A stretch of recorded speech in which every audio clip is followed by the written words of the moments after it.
My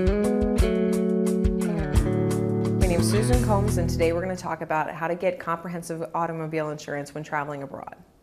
When you travel abroad, this could be something that you're doing for pleasure, or it can be something that you're doing for business.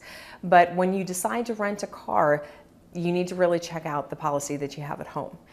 Because a lot of times there's carriers out here in the United States that will cover you when traveling abroad, but there's a lot of carriers out there that will not. So the main thing that you need to understand is what your policy is right now. Give your carrier a call and say, hey, I'm going to be traveling in Belgium, and I want to make sure that when I rent a car over there that I'm covered. And they'll tell you right away if your policy will cover that or not. So if it will not, and you have to go and get international coverage, know that this is probably going to be 2 to 3 times more expensive than your policy here at home.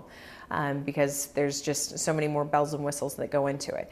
Just like in the United States, it'll cover bodily injury and property damage. You can get full collision, and it can also cover rentals and say towing and things like that. The main thing that you want to look at when you're looking at a carrier is that it's going to be 24/7 access.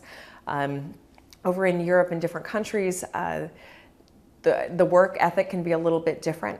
So in the United States, where we're used to 24/7 access, there might be carriers out there that aren't going to have anybody on staff on, say, Sundays or after 8 p.m. type of thing. So if you get in a bind, you really need to be able to have a carrier out there that's going to be able to take care of you if you need to put in a claim or rent a car or do anything like that. So the main thing is take a look at your current policy, see if it'll cover you internationally. If it won't, then ask your current carrier if they have a partnership carrier overseas that is going to be a reputable carrier and it's going to cover you when you're traveling abroad.